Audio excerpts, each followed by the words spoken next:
Dissemos que para adquirir o poder mágico são necessárias duas coisas: desembaraçar a vontade de toda a servidão e exercê-la à dominação. A vontade soberana é representada nos nossos símbolos pela mulher que esmaga a cabeça da serpente e pelo anjo radiante que reprime e contém o dragão embaixo do seu pé e da sua lança. Declaremos aqui que, sem rodeios, que o grande agente mágico, a dupla corrente de luz, o fogo vivo e astral da terra, foi figurado pela serpente de cabeça de touro, de bode ou de cão, nas antigas teogonias. É a dupla serpente do caduceu, é a antiga serpente do Gênese, mas é também a serpente de Zinco e Moisés, entrelaçada ao redor do Tal, isto é, do lingam gerador. É também o bode, o sabá e o bafomé dos templários. É o alho dos gnósticos. É a dupla cauda da serpente que forma as pernas do galo solar dos abraxás. É, enfim, o diabo do senhor Eudes de Mirvaile, e é realmente a força cega que as almas têm de vencer para libertar-se das cadeias da terra. Porque, se a sua vontade as não separar desta imantação fatal, serão absorvidas na corrente pela força que as produziu, e voltarão ao fogo central e eterno.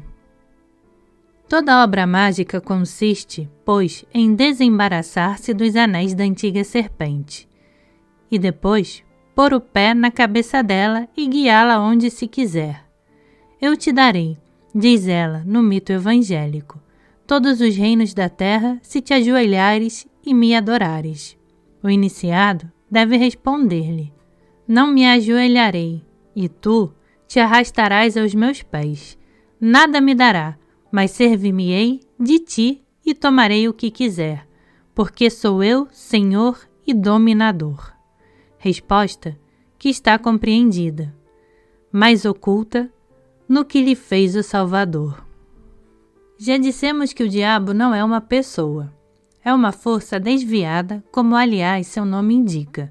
Uma corrente ódica ou magnética, formada por uma cadeia de vontades perversas, constitui este mau espírito, que o Evangelho chama legião, e que precipita os porcos ao mar, nova alegoria do arrastamento dos seres, baixamente instintivos pelas forças cegas, que pode pôr em movimento a má vontade e o erro.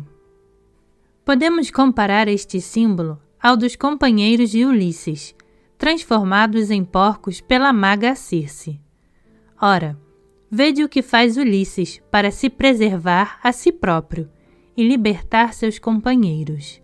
Recusa o copo da encantadora e lhe ordena com a espada. Circe é a natureza com todas as suas volúpias e atrativos. Para gozar dela, é preciso vencê-la.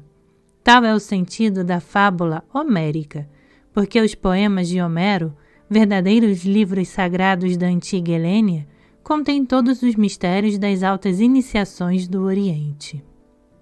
O médium natural é, pois, a serpente sempre ativa e sedutora das vontades preguiçosas, a qual é preciso resistir sempre dominando-a. Um mago apaixonado, um mago guloso, um mago colérico, um mago preguiçoso são monstruosidades impossíveis. O mago pensa e quer. Nada ama com desejo, nada repele com paixão. A palavra paixão representa um estado passivo, e o mago é sempre ativo e vitorioso. O mais difícil nas altas ciências é chegar à realização disto. Por isso, quando o mago criou a si próprio, a grande obra está realizada, ao menos no seu instrumento e da sua causa. O grande agente ou mediador natural da onipotência humana só pode ser subjugado e dirigido por um mediador extranatural, que é uma vontade livre. Arquimedes pediu um ponto de apoio fora do mundo, para levantar o mundo.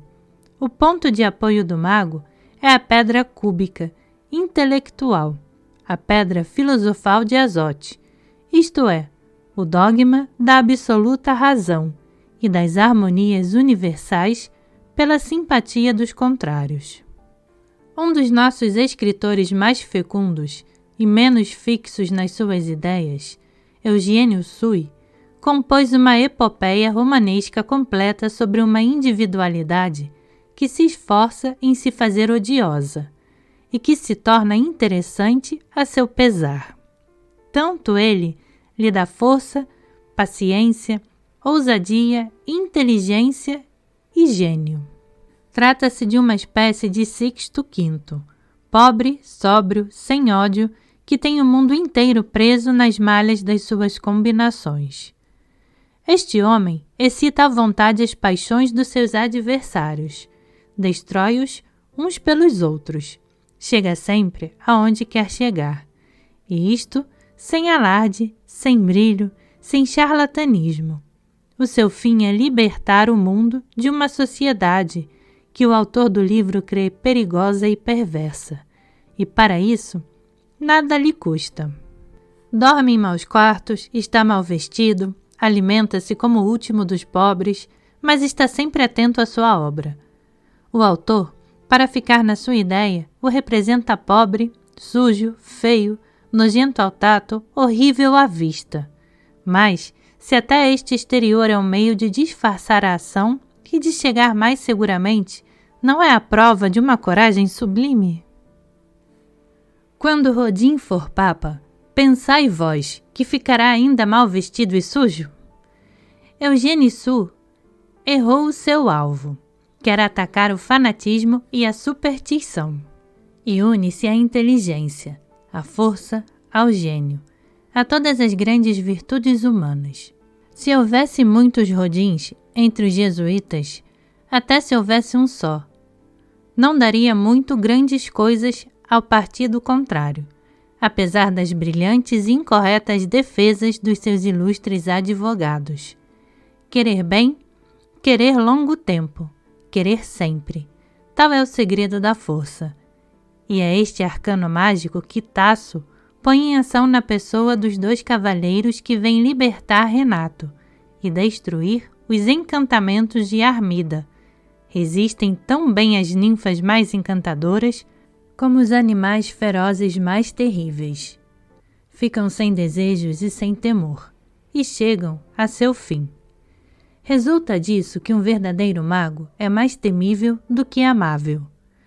Não discordo disso, e reconhecendo perfeitamente quanto são agradáveis as seduções da vida, fazendo justiça ao gênio gracioso de Anacreonte e a toda a florescência juvenil da poesia dos amores, convido seriamente os estimáveis amigos do prazer a considerar as altas ciências só como objeto de curiosidade, mas nunca se aproximar da trípode mágica.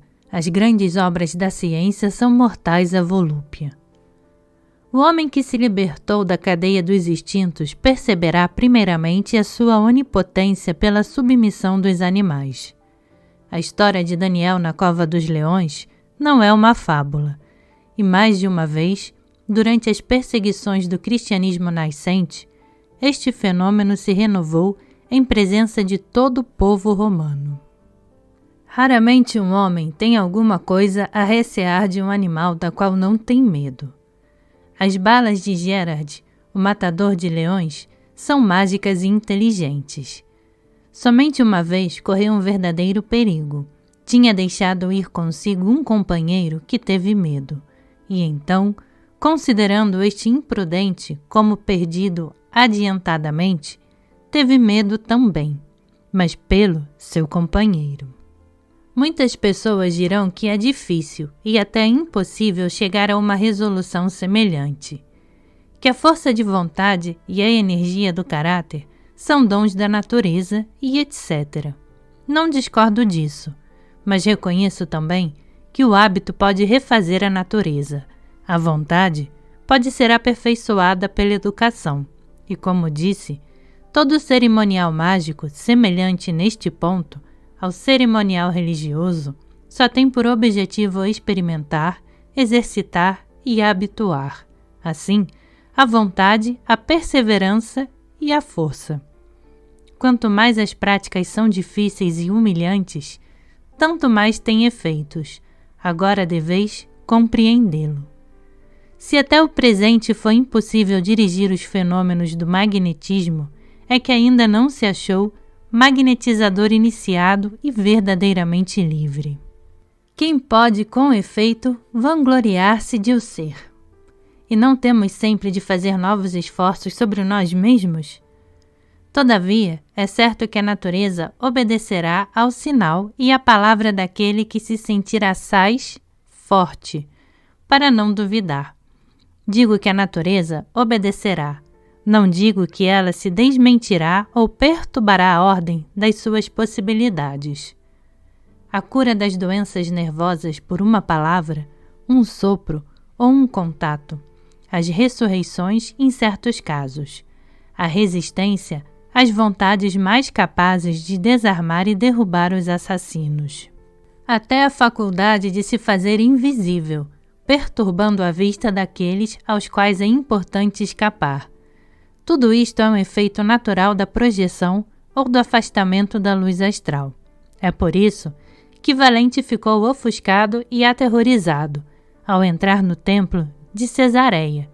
Como outrora, Heliodoro, fulminado por uma demência súbita no templo de Jerusalém, acreditou ter sido enxovalhado e pisado por anjos. É por isso que o almirante Coligny impôs respeito aos seus assassinos, e só pôde ser morto por um homem furioso que se lançou sobre ele, perdendo a razão.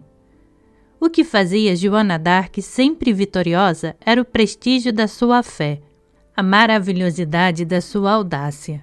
Ela paralisava os braços que queriam feri-la, e os ingleses puderam seriamente crê-la maga ou feiticeira. Ela era, com efeito, maga sem o saber, porque acreditava que agia de modo sobrenatural, ao passo que dispunha de uma força oculta, universal, e sempre submissa às mesmas leis.